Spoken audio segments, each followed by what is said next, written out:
I've always been a logical and curious kind of person. I mean, that's just my personality. I remember when I was little, my parents gave me an electric train for Christmas.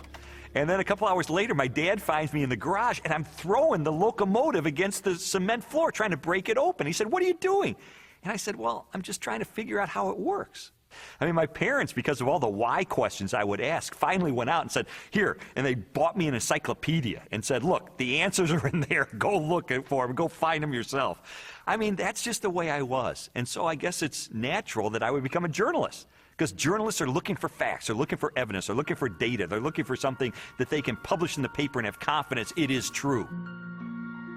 Lee Strobel earned a Master of Studies in Law degree from Yale Law School and is the former legal editor of the Chicago Tribune. He is the best-selling author of several books that explore the evidence for the Christian faith. I guess given my curiosity, it's not surprising that when I was in high school, science was my favorite topic, because there the teachers actually encouraged me to like cut open frogs and find out how things work, which I thought was great. When I was a teenager, I had this deep trust in science, and I think part of it was prompted by the fact that I grew up in post-Sputnik America, where Eisenhower encouraged all young people to delve into science so we could catch up with the Russians. So to me, science sort of represented the empirical, the hard facts, the things that could be proven experimentally, and that was sort of the way in which I looked at life. I thought people who had faith, people who believed in supernatural things like God, I saw that as a sign of weakness, because, you know, do you have any data to back that up? In the autumn of 1966, Strobel's interest in science led to a life-changing decision. I can take you back to the exact spot where I was sitting. It was in the third floor, overlooking the asphalt parking lot. I was in the second row, the third chair from the front, when my biology teacher recounted in great detail this experiment that had been conducted in the early 1950s at the University of Chicago. This experiment that impressed Strobel so deeply was one of the most famous in the history of science. In 1953, Stanley Miller, a graduate chemistry student, tried to demonstrate how life first emerged on Earth. Miller attempted to reproduce the Earth's early atmosphere. He pumped hydrogen, methane, ammonia, and a small amount of water vapor into a maze of glassware. Then sparked the gases with electrical discharges to simulate lightning. After 5 days, he discovered what he had hoped for. A few simple amino acids, the basic building blocks of living organisms, had collected in the dark residue at the bottom of the glass. Many hailed Miller's experiment as proof that essential components of life could have formed in the oceans of the Earth billions of years ago. The philosophical implications of Miller's experiment were instantly obvious to me. And for me, it was a eureka moment, because I heard this and I thought, wait a minute. If you can show scientifically that life can emerge without any outside assistance, if life can emerge just from naturalistic circumstances, then God was out of a job. From there, the acceptance of Darwinian evolution, and full-blown atheism for that matter, was pretty easy. Because if living organisms could emerge by themselves out of this primordial soup without the assistance of any kind of a god or supernatural intervention, then they certainly could develop naturally over the eons into more and more complex creatures, just as Charles Darwin theorized in his book On the Origin of Species. As Strobel embraced Darwinism and its atheistic implications, he was surprised to discover that many Christians believed their faith was compatible with Darwinian evolution. There's no way you can harmonize neo-Darwinism with Christianity. I could never understand Christians who would say, well, you know, I believe in God, and yet I believe in evolution as well. You see, Darwin's ideas about the development of life led to his theory that modern science now generally defines as an undirected process, completely devoid of any purpose or plan. Now, how could God direct an undirected process?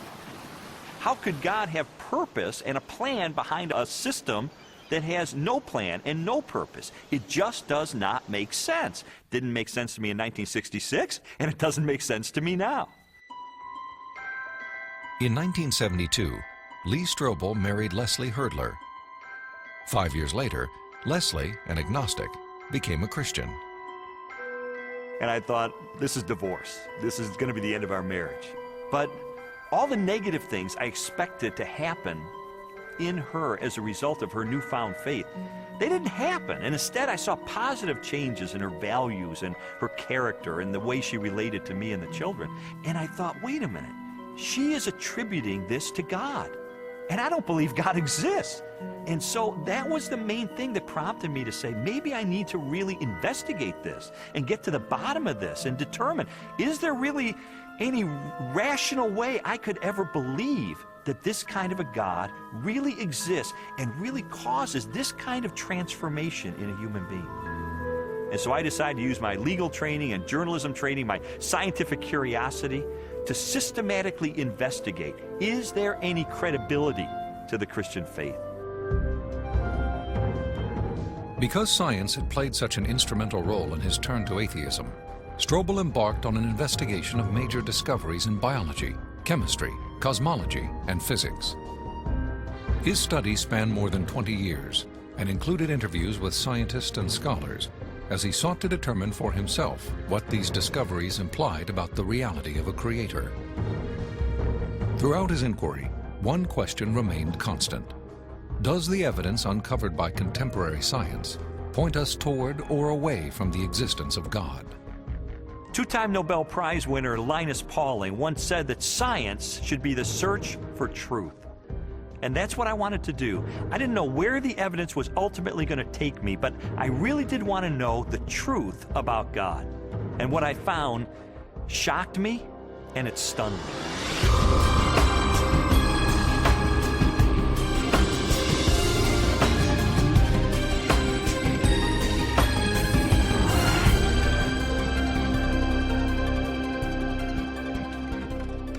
Strobel's search began with an examination of evidence that challenged materialistic theories of life's origin. He discovered that this negative evidence contradicted the textbook explanations that had once convinced him the blind forces of evolution could account for the creation and diversity of life on Earth. A good example of negative evidence is the 1953 Origin of Life experiment by Stanley Miller, the one that helped lead me into atheism in the first place. As biologist Jonathan Wells explained to me, Miller's experiment has now been thoroughly discredited. Stanley Miller put together a glass apparatus, and in that apparatus he put a mixture of gases that people at the time thought reflected the atmosphere of the early Earth. And those gases were methane, ammonia, hydrogen, and water vapor. But then the professional opinion of what was there on the early Earth changed. In the 60s, geochemists revised their hypothesis and decided that the hydrogen, being very light, would have escaped into outer space. The Earth's gravity isn't strong enough to hold it. And probably the early Earth's atmosphere then consisted of what we now see coming out of volcanoes today, namely carbon dioxide, nitrogen, and water vapor. Well, if the early Earth's atmosphere consisted of those gases, then Stanley Miller's experiment would not work. In fact, he himself tried it with those gases, and he found that he couldn't produce any amino acids at all. So the experiment falls apart once you use a more realistic mixture of gases in the apparatus. Miller's test has been repeated many times using the correct atmospheric components. The results are always the same. The amino acids that generated so much enthusiasm in 1953 do not appear. Even if Miller's experiment were valid, you're still light years away from making life. It comes down to this. No matter how many molecules you can produce with early Earth conditions, plausible conditions, you're still nowhere near producing a living cell. And here's how I know. If I take a sterile test tube and I put in a little bit of fluid with just the right salts, just the right balance of acidity and alkalinity, just the right temperature, the perfect solution for a living cell. And I put in it one living cell. This cell is alive. It has everything it needs for life. Now I take a sterile needle and I poke that cell, and all its stuff leaks out into this test tube. You have in this nice little test tube all the molecules you need for a living cell. Not just the pieces of the molecules, but the molecules themselves. And you cannot make a living cell out of them. You can't put Humpty Dumpty back together again. So what makes you think that a few amino acids dissolved in the ocean are going to give you a living cell? It's totally unrealistic. Stanley Miller's experiment was not the only unsuccessful attempt to explain how life originated. Beginning with Russian chemist Alexander Oparin's work in the 1920s, theorists have also proposed chance, chemical attraction, and biological seeding from outer space as possible answers. Each has failed to account for how non-living chemicals could have arranged themselves into the most basic components of the first living cell. Strobel's research ultimately led him to conclude that materialistic explanations for the origin of life were deeply flawed. And his examination of negative evidence did not end with the question of first life. He also learned of weaknesses in the most celebrated icon of Darwinian evolution. In Darwin's book on the origin of species, there's only one illustration. It's called the Tree of Life. Darwin used it to explain how every species of animal and plant that ever existed on Earth had evolved from the same common ancestor through small, gradual steps over enormous periods of time. Even though Darwin's Tree of Life is included in virtually every biology textbook published over the last half-century, contrary to what we've been told, there is no conclusive evidence of the common origin of all life.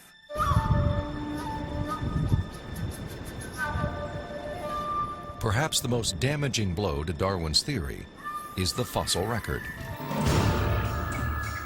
If all living organisms have descended from the same primitive life form, then the rock strata of the Earth should be filled with the fossilized remains of animals that were once part of a great evolutionary chain. A chain of small biological modifications, ultimately leading to a spectacular diversity of life.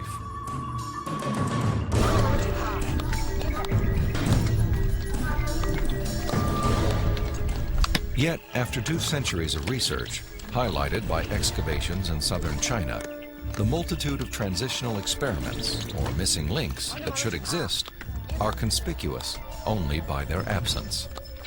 The most graphic example of this void in the fossil record is a geological era known as the Cambrian explosion.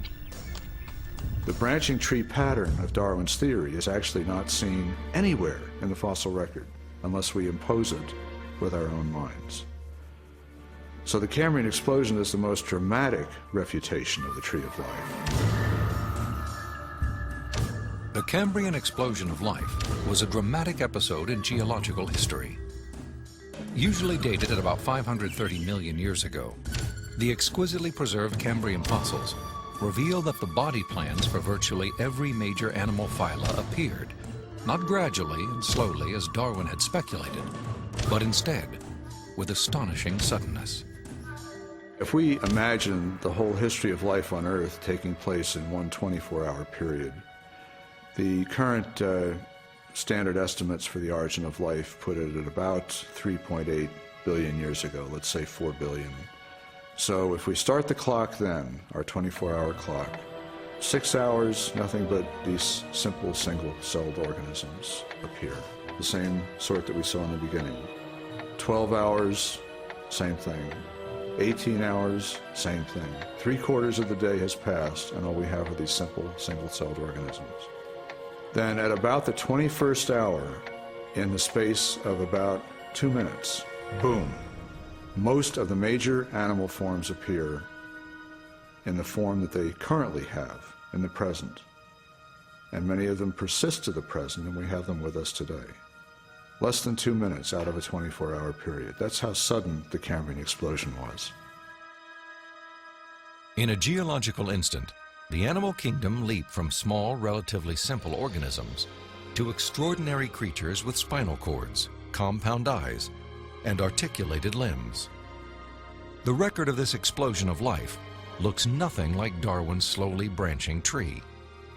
Darwin's theory is that there's a tree of life, where you have one organism diverging into many other organisms and big differences appearing at the top. What we really see is from here up. This does not exist in the fossil record.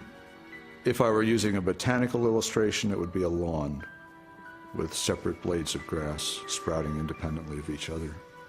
And those would be the phyla. Now, within each phylum, there is subsequent diversification. But even there, I don't see the branches connecting that would make them a tree of life. As scientists, it's not our job to force the evidence into a theory that just doesn't fit it. And so I have absolutely no desire or reason to uphold Darwin's theory at this point. I think what we're seeing today is a series of scientific discoveries that are opening the eyes of more and more scientists to say, wait a minute, I can no longer believe that pure naturalistic processes can account for the origin and diversity of life. There must be something else here. The challenges to Darwinian theory have led more than 600 scientists with PhDs from major universities throughout the world to sign a document titled A Scientific Dissent from Darwinism. It reads in part, "We are skeptical of the claims for the ability of random mutation and natural selection to account for the complexity of life." These are scientists with PhDs from Stanford and Berkeley and University of Chicago and Cambridge, major universities, who've looked hard and fast at the evidence and have walked away saying, I am not convinced. Maybe there's another explanation. Personally, the negative evidence forced me to conclude that Darwinism would require a blind leap of faith that I just had no good reason to make. Strobel's rejection of Darwinism and materialistic science was also based on a large body of positive evidence for intelligent design. Evidence he first confronted in the science of cosmology, which explores the origin of the universe.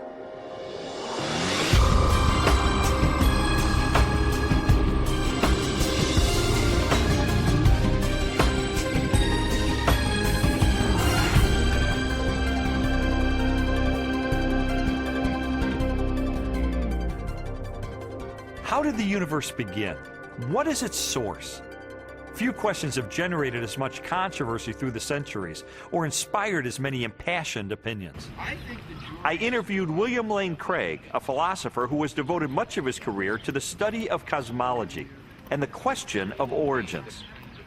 From ancient Greek materialism at the time of Plato and Aristotle up through 19th century idealism, the prevailing view was that the universe is eternal, that the universe never began to exist, that the universe as a whole is, as it were, a static, timeless entity.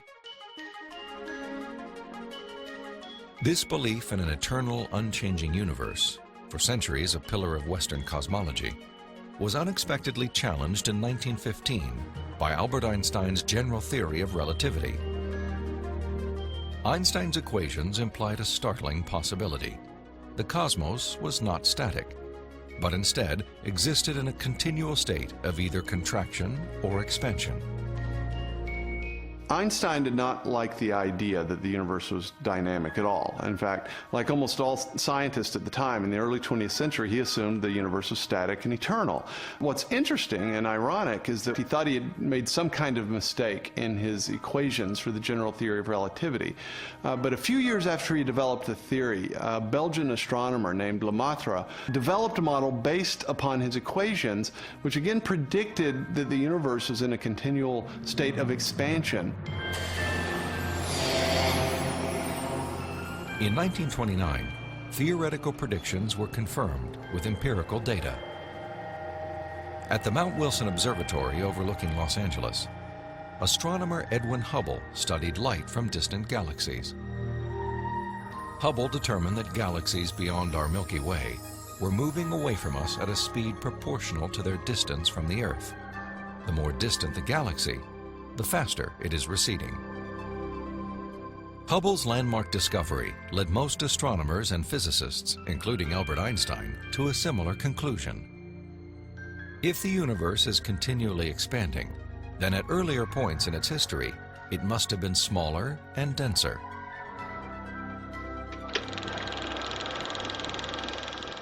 I think a good way to visualize this is to imagine that the history of the universe has somehow been photographed and made into a movie that we could play on a projector. As the projector runs forward, we watch the universe as it continually expands. But if the projector were to be stopped and were switched into reverse to make the movie run backward, then instead of watching the galaxies move farther and farther apart from each other, we'd see them draw closer and closer together. As you trace this expansion back in time, the universe grows denser and denser and denser until finally the entire known universe is contracted down to a state of infinite density, which marked the beginning of the universe. At this point, which cosmologists call the singularity, all matter and energy, physical space and time themselves came into being. This literally represents the origin of the universe from nothing. So the startling implication of Hubble's discovery was the temporal finitude of the universe, that the universe had an absolute beginning at some point in the finite past. During the second half of the 20th century, other discoveries also pointed to a universe with a beginning. These images of the cosmic microwave background radiation document what most scientists now believe is the remnant heat generated during the universe's early history. Background radiation is found throughout the cosmos and indicates its expansion from a sudden, perhaps violent moment in time. This evidence for a finite universe has reaffirmed the conclusion of an ancient philosophical deduction. It is called the Kalam cosmological argument. The Kalam argument is deceptively simple in its formulation. It consists of basically 3 steps. Premise 1 is that whatever begins to exist has a cause. Something cannot come into being uncaused out of absolutely nothing. Premise 2 is that the universe began to exist. And the remarkable development that has occurred is that for the first time, we now have solid scientific evidence for the truth of that second premise, that the universe began to exist. And from those 2 premises, it follows logically, therefore, the universe has a cause of its existence. Whatever begins to exist has a cause. The universe began to exist, therefore the universe has a cause of its existence. And that points to a reality beyond the universe, a transcendent reality beyond space and time, and therefore non-physical and immaterial, which created the universe out of nothing and brought it into being. The implications of a finite universe, coupled with other discoveries of modern cosmology, have led many scientists to unmistakably theological conclusions.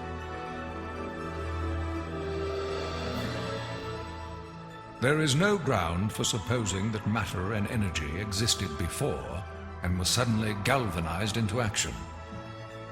It is simpler to postulate creation ex nihilo, divine will constituting nature from nothingness.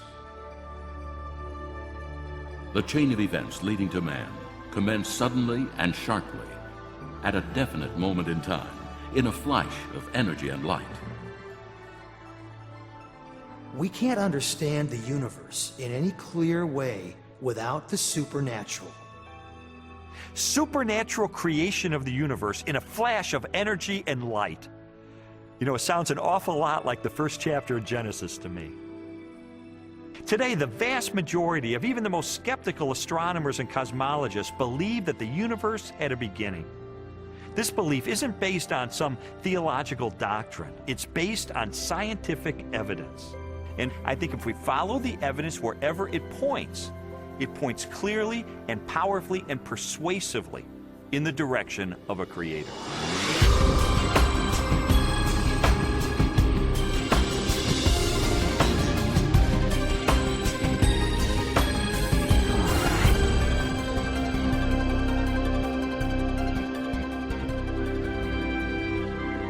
Since the beginning of time, all the matter in the universe has been governed by precisely balanced laws and constants.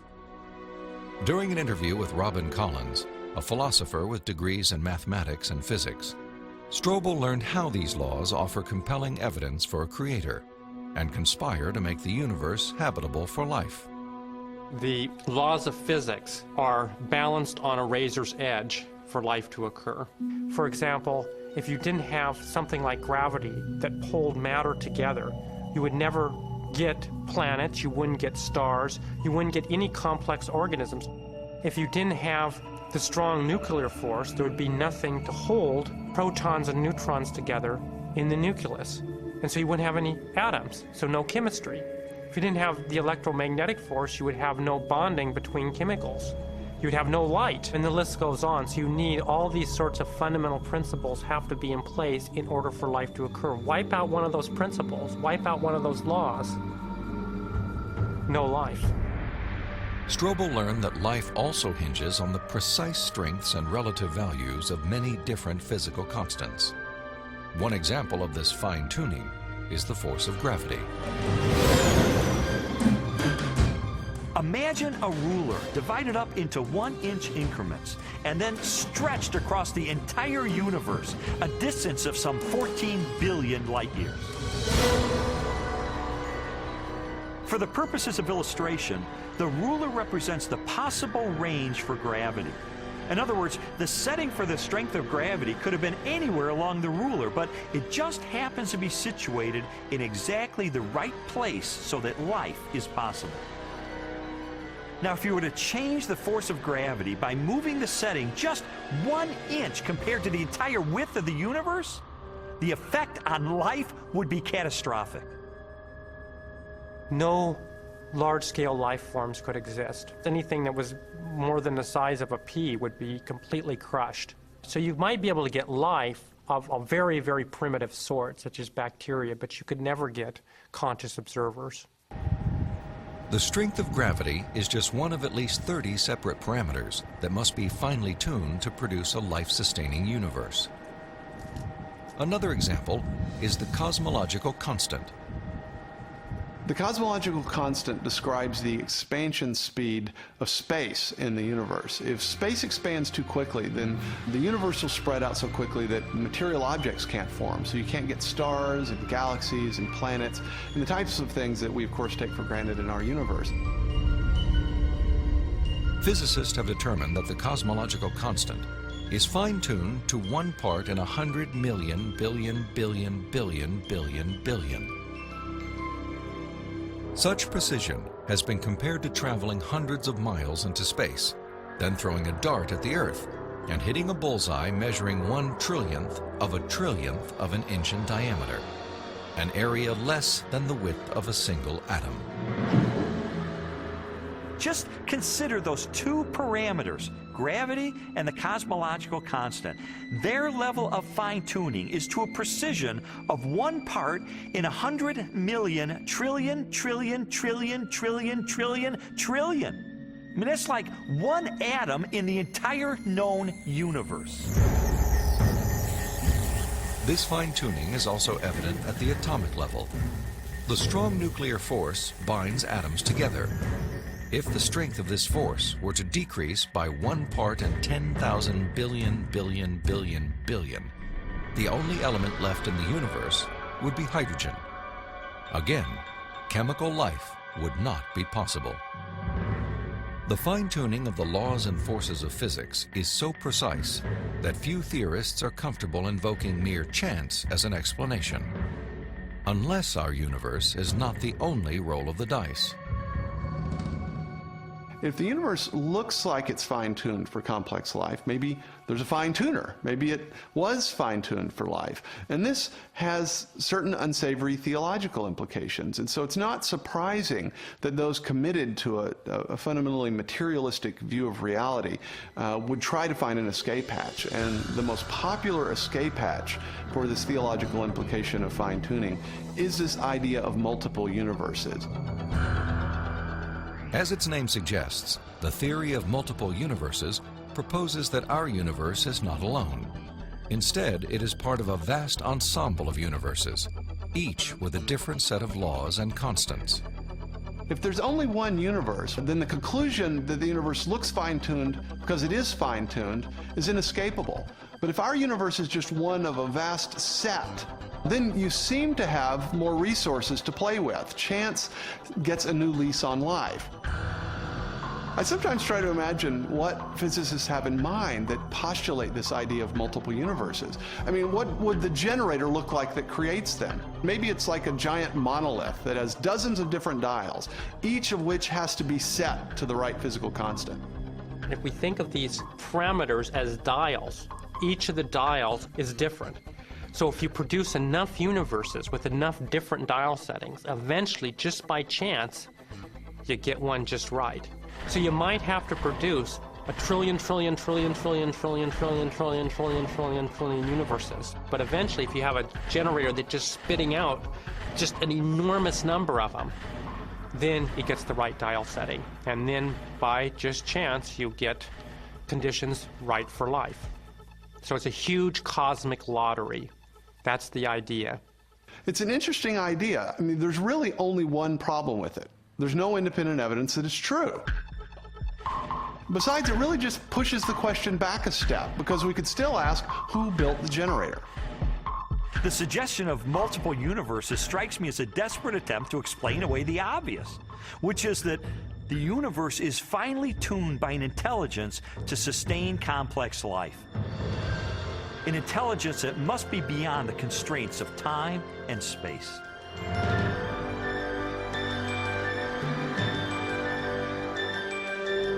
Strobel's journey through a universe finely tuned for life inevitably led him home, to the blue jewel of our solar system, the planet Earth. There he encountered another array of critically balanced conditions essential to human existence. When I was an atheist, I saw planet Earth as being one of probably billions of planets just like it all over the universe. I saw our sun as being an average, undistinguished type of a sun.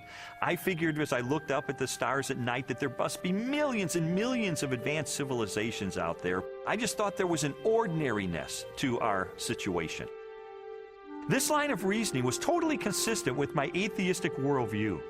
But what I learned later is that it's not consistent with what science is revealing about the Earth. Strobel's investigation caused him to consider the many conditions necessary for a life-sustaining planet. In the process, he was introduced to the science of astrobiology and astronomer Guillermo Gonzalez. I'm an astrobiologist, and what motivates me is just to examine the conditions necessary for life and look elsewhere in the universe and see if those conditions are met anywhere else. And the answer could be yes, and the answer could be no, and either answer is interesting. For more than a decade, Guillermo Gonzalez has researched the characteristics of a planet required to support complex life. Estimates vary, but a current list of these factors would number at least 20 and include an oxygen-rich atmosphere, liquid water and large continental landmasses, a home star of the right temperature and mass, an orbital path that is neither too far nor too close to the home star, a moon large enough to stabilize the tilt of the planet's axis and the movement of its tides, a magnetic field strong enough to deflect the sun's radiation, and a position in the relatively narrow habitable region of a spiral galaxy. All these factors have to be met at one place and time in the galaxy if you're going to have a planet as habitable as the Earth, which you need for complex and even technological life. Theorists have attempted to calculate the odds of all the necessary factors for life appearing at the same time on the same planet.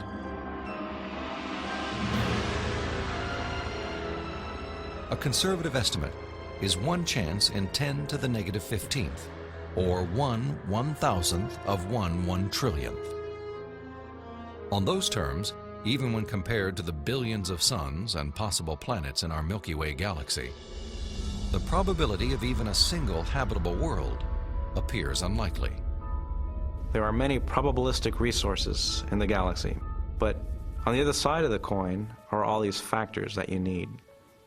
You have to get just right in order to have just one habitable planet like the Earth. And that leads me to conclude that yes, we're rare in the galaxy. Gonzalez's study of the Earth's habitability led him and colleague Jay Richards to expand the scope of their research. They began to examine how a life-sustaining planet like Earth may also give its human inhabitants access to the mysteries of the universe. I don't think there has ever been a time in the history of the human race in which at least some people haven't contemplated these questions. We ask, why can we see distant galaxies, millions of light years away in the universe? Why can we postulate what's going on inside atoms or inside black holes? Why are we able to discover things about the universe, to answer questions about its age? For most scientific discoveries that we're able to make, these sorts of things can't be explained in terms of the survival of the fittest of our distant ancestors. Not only our ability to do science, but the openness of the natural world to science just completely outstrips the sort of reductionist and Darwinian explanations that we're used to. In response to this evidence, Richards and Gonzalez have argued that our ability to make scientific discoveries is no fluke or accident. Instead, it points to an underlying purpose behind the universe.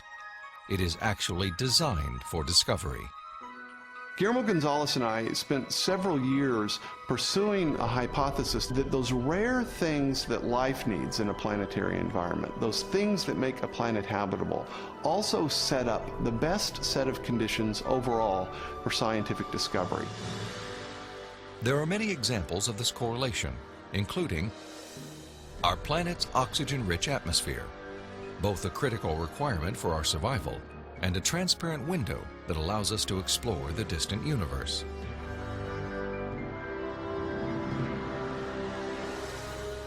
The Earth's precise distance from the Sun and the size of its moon and home star. These factors not only control our planet's temperature, axial tilt, and the movement of its tides, they also ensure perfect solar eclipses, phenomena that have provided scientists with invaluable data about the composition of stars and the properties of light. And our location in the Milky Way. The Earth is positioned between two spiral arms within a relatively small region where life is possible. As a result, we enjoy an excellent platform for clear, unimpeded views of our galaxy and the rest of the cosmos. I think God intentionally created a habitat for us that allows us to see Him through the creation that He has left behind. And this habitat is conducive for us to do scientific research. It didn't have to be that way, but it is. Why? Because I believe that by doing science, we find God.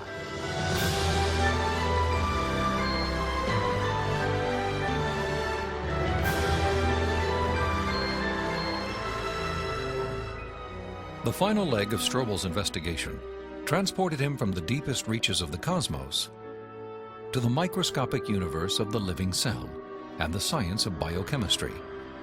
There he encountered more challenges to Darwinian evolution and new evidence of design.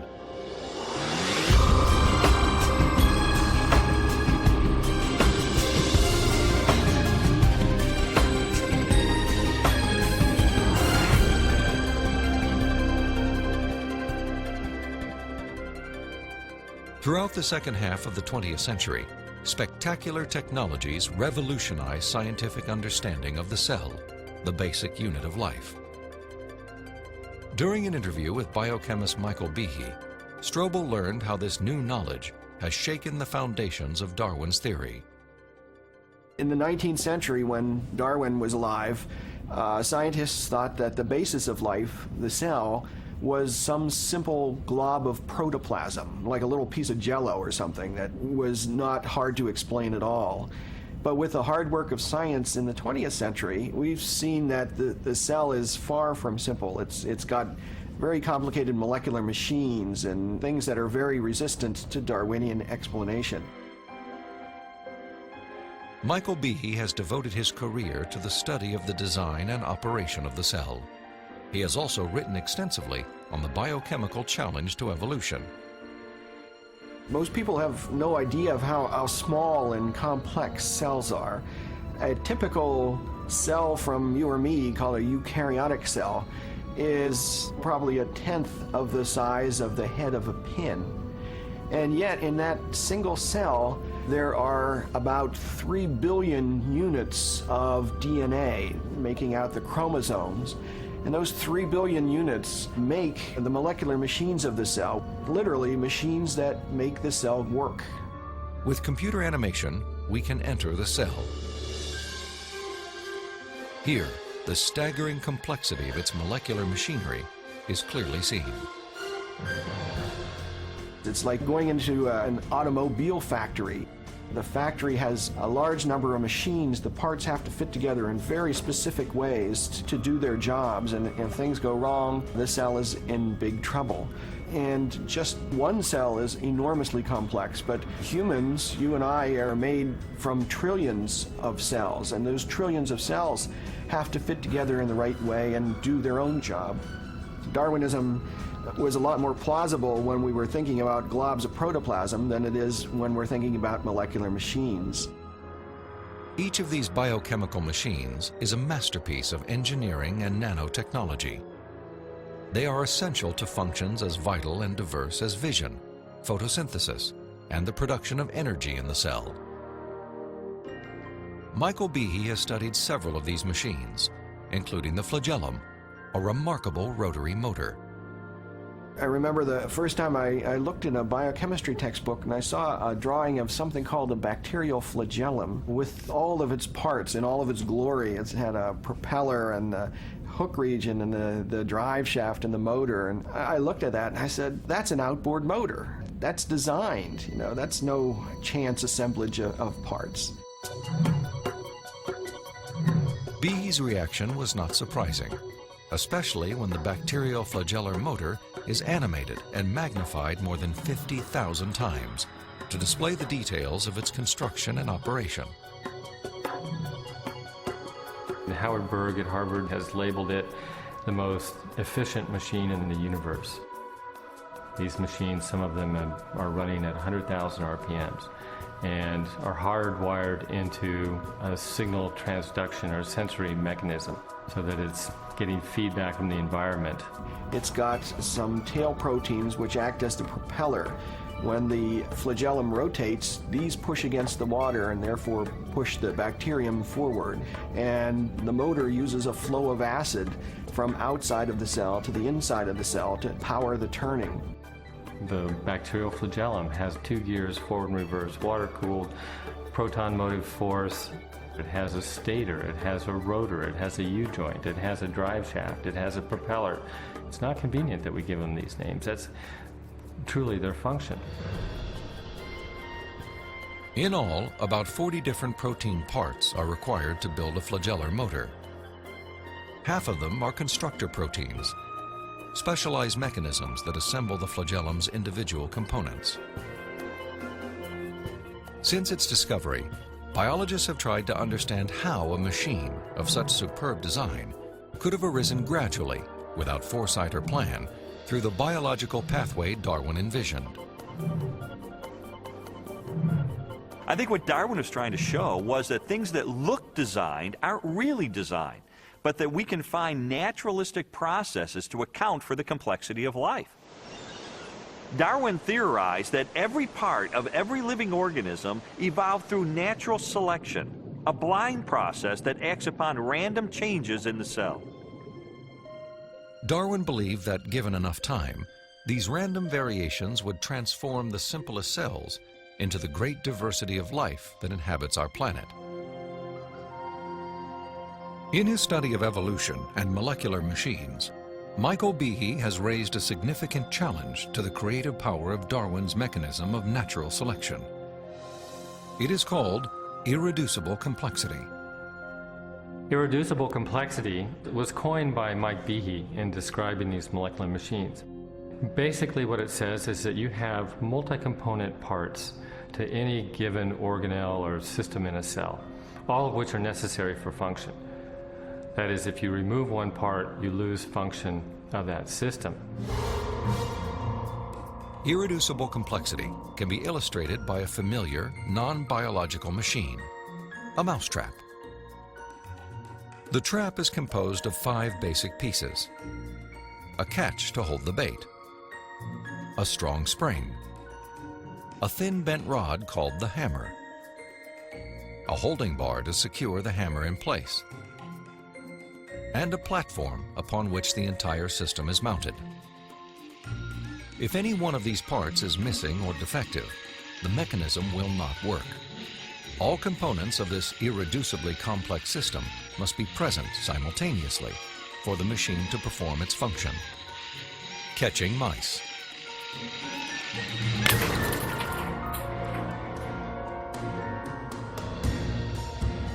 The concept of irreducible complexity also applies to biological machines, including the bacterial flagellum. All told, there are about 40 different protein parts which are necessary for this machine to work.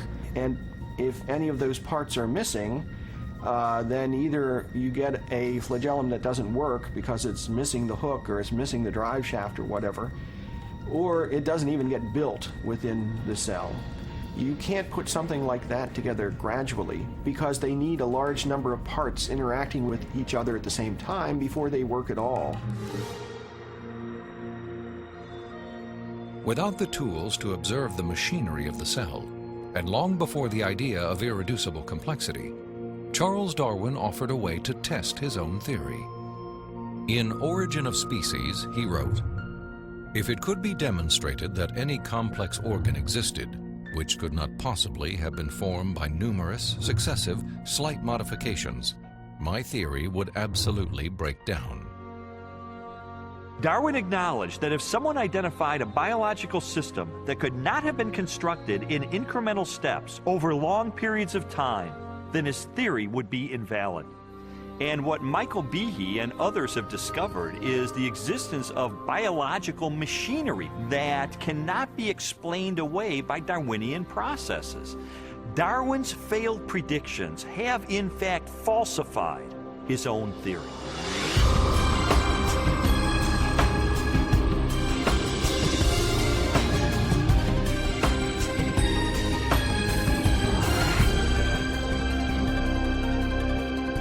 The existence of complex biological machines raises an obvious question. If natural selection wasn't the agent of their construction, then what was? The centerpiece of my investigation was an interview with philosopher of science, Dr. Stephen Meyer. Meyer, who holds a PhD from Cambridge University, brought me face to face with the most efficient information processing system in the universe. The DNA molecule and its language of life.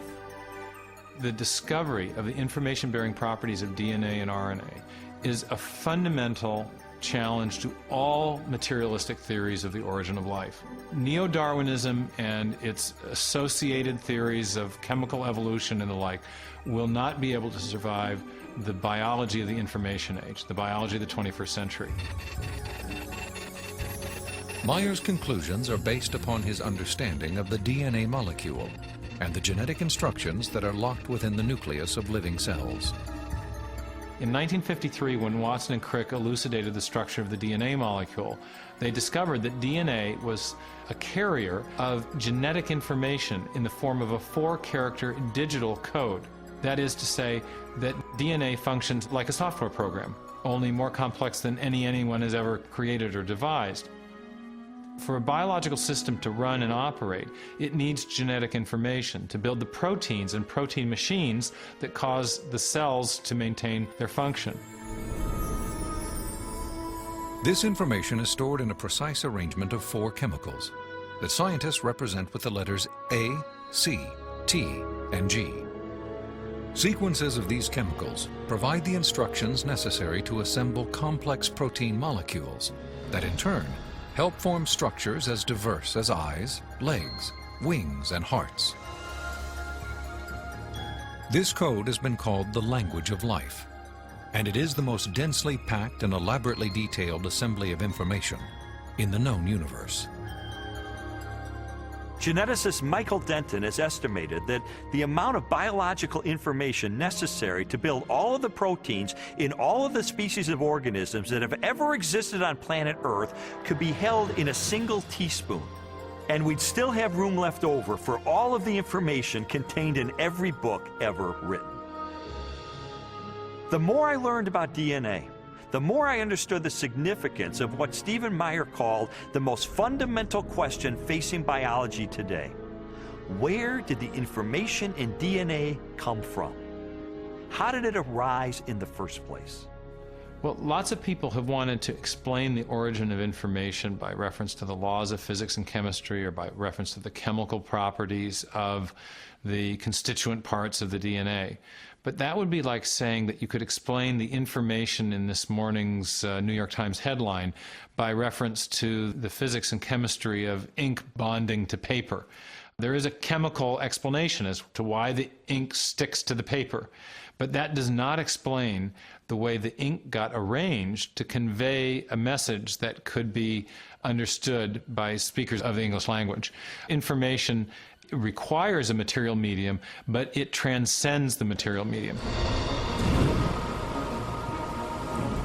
An explanation for the origin of the genetic instructions needed to build the first life is the holy grail of 21st century biology.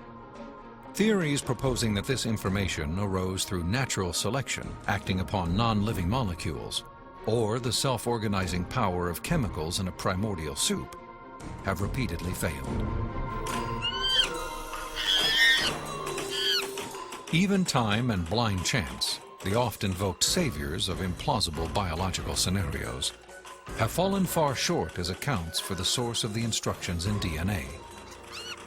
Mathematicians, for example, have calculated that a universe filled with monkeys, typing relentlessly throughout the oldest estimated age of the cosmos, would have no realistic chance of producing Shakespeare's play Hamlet, let alone a transcript of the genetic information required to build even the simplest living cell.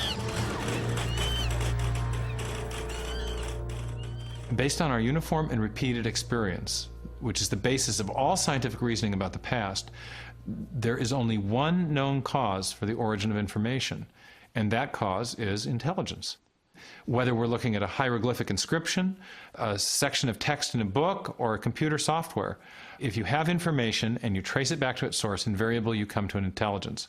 Therefore, when you find information inscribed along the backbone of the DNA molecule in the cell, the most rational inference, based on our repeated experience, is that an intelligence of some kind played a role in the origin of that information. The implications of the scientific evidence, coupled with Meyer's logic, are profound. If we are finding information inside every cell and every living creature, could that not be, in a sense, the signature of a creator?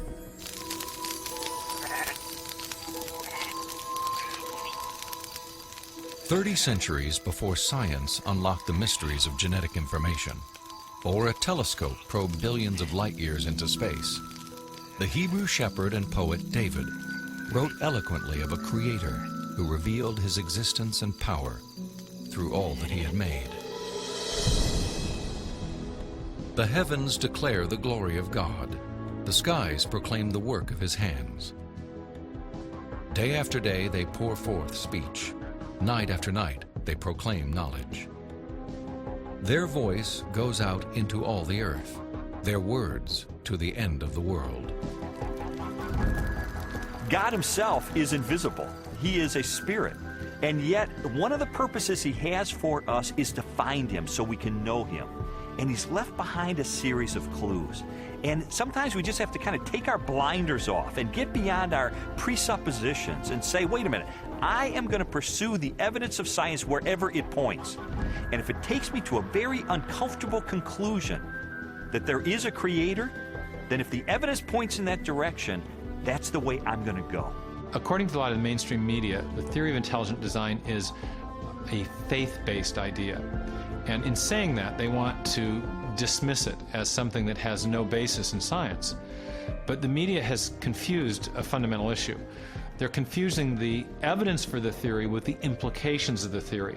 The theory of intelligent design may well have implications that are supportive of theistic belief, but the theory is not based on theistic belief.